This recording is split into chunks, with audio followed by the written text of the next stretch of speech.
കണ്ണൂരില് കൊട്ടിയൂരിൽ കൃഷിയിടത്ത് കമ്പിവേലിൽ കടുവ കുറുങ്ങി. നേരത്തെ നമ്മുടെ ഒരു പ്രേക്ഷകൻ തന്നെ നമ്മളെ അറിയിച്ചതാണ് ഇങ്ങനെ ഒരു സംഭവം ഉണ്ടായിട്ടുണ്ടോ എന്ന്. അപ്പോൾ അവിടെ കടുവ കുടുങ്ങിയിട്ടുണ്ട്. പന്നിയാമല കൃഷിയിടത്തിലാണ് കടുവ കുടുങ്ങിയത്. വനംവകുപ്പ് ഉദ്യോഗസ്ഥരൊക്കെ സ്ഥലത്തെത്തിയിട്ടുണ്ട്. സാരംഗ് ചേരുന്നു. സാരംഗ്, ഈ വനംവകുപ്പ് ഉദ്യോഗസ്ഥർ സ്ഥലത്തെത്തിയെന്ന് ദൃശ്യങ്ങളിൽ തന്നെ മനസ്സിലാക്കുന്നു. എങ്ങനെയാണ് ഈ പ്രവർത്തനങ്ങളൊക്കെ മുന്നോട്ട് പോകുന്നത്?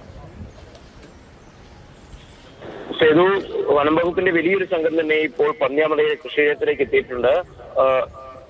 കടുവ ഇന്നലെ രാത്രിയോട് കൂടിയിട്ടാണ് ഇന്നലെ കൃഷിയിടത്തിലെ കമ്പിവേലിയിൽ കുടുങ്ങിയത്. എന്തായാലും വന്യജീവികൾ വ്യാപകമായി തന്നെ നിരന്തരം കൃഷിയിടങ്ങളിലേക്കും ആളുകൾ താമസിക്കുന്ന മനുഷ്യവാസ കേന്ദ്രീകൃതമായിട്ടുള്ള ഇടങ്ങളിലേക്കൊക്കെ തന്നെ നിരന്തരമായി വരുന്ന മനുഷ്യമൃഗ സംഘർഷങ്ങൾക്ക് സാധ്യത ഏറെയുള്ള പ്രദേശമാണ് കൊട്ടിയൂർ. ഇടയ്ക്കിടയ്ക്ക് ഒക്കെ തന്നെ കാട്ടാനയുടെ ആക്രമണം ഉണ്ടാവാറുണ്ട്. ഇപ്പോൾ കടുവയും ജനങ്ങളുടെ ജനജീവിതം ദുസ്സഹമാക്കുന്ന രീതിയിലേക്ക് വരുന്നു എന്നുള്ളൊരു ഗുരുതരമായൊരു പ്രശ്നം കൂടി ഇവിടെ കാണാൻ സാധിക്കുന്നുണ്ട്. എന്നിരുന്നാലും വനംവകുപ്പും നാട്ടുകാരും തമ്മിലുള്ള ചർച്ചകളൊക്കെ തന്നെ പുരോഗമിക്കുന്നുണ്ട്. എത്രയും പെട്ടെന്ന് തന്നെ കടുവയെ കൊട്ടിയൂരിലെ ഈ പന്നിയാമല പ്രദേശത്ത് നിന്ന് നീക്കം ചെയ്യാനുള്ള മുന്നൊരുക്കങ്ങൾ നടത്തിക്കൊണ്ടിരിക്കുകയാണ് വനംവകുപ്പ് അധികൃതർ.